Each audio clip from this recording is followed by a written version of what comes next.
Comment manger le chérimoya? Salut, c'est Geoffrey de Jurassic Fruit. Et on va parler du chérimoya, ce fruit vert qui est un des meilleurs fruits au monde, qui a une forme de cœur, comme ça, souvent, qui a un fruit écaillé, comme un reptile un petit peu. Le chérimoya reste vert à maturité. Donc celui-ci, il est presque mûr, il manque encore quelques heures à température ambiante. Hein. Donc un chérimoya, tu l'achèteras dur, que tu l'achètes dans un magasin ou que tu le reçoives de chez nous, de Jurassic Fruit, tu le recevras ferme. Et tu le laisses dans ta cuisine, à température ambiante, finir de mûrir, donc 2 à 3 jours et c'est prêt. C'est un peu comme un avocat, tu le tâtes, tu vérifies qu'il est mûr, et dès qu'il cède à la pression du doigt, c'est qu'il est bon. Donc je te montre tout de suite un chérimoya mûr. Là, j'ai 2 chérimoyas, celui-là, il est encore un tout petit peu ferme, et celui-ci, il est mûr, parfaitement prêt à être dégusté. Pour savoir s'il est mûr, eh bien, je le tâte, et donc là, tu vois, regarde, il cède sous le doigt, je sais pas si tu vois bien. Voilà, il est mûr. On voit même que devant, on voit même qu'il y a un petit peu de jus qui commence à sortir. Donc voilà, c'est très simple.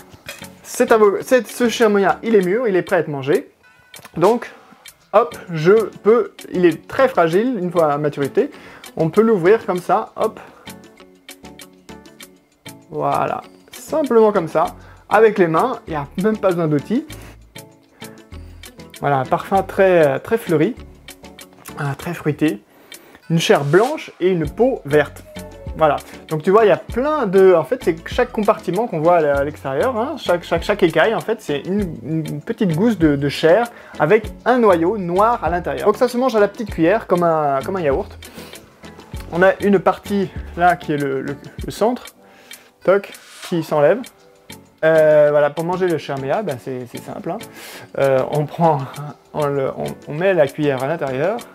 Toc. Et on prend une partie de chair avec les graines à l'intérieur.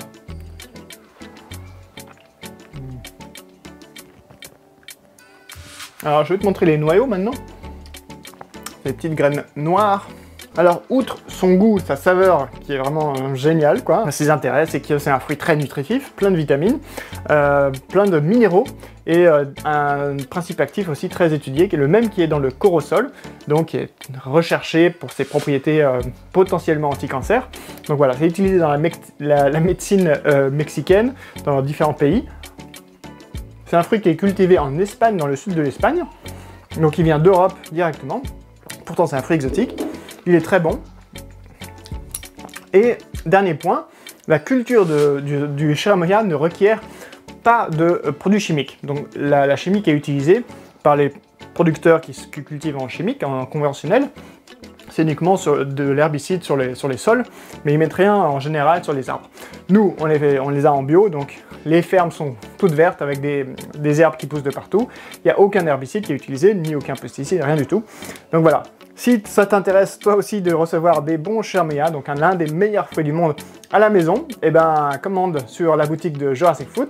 Il est en saison en général du mois d'octobre jusqu'au mois d'avril d'Espagne. Et après on peut en avoir d'autres provenances d'Amérique du Sud, comme le Pérou par exemple. Mais voilà, le chérimoya d'Espagne est particulièrement délicieux. Dis-moi dans les commentaires si tu l'as déjà goûté, comment décrirais-tu le goût du chérimoya? Pour moi c'est un goût de yaourt à la vanille. Avec un petit goût de poire aussi. Hop.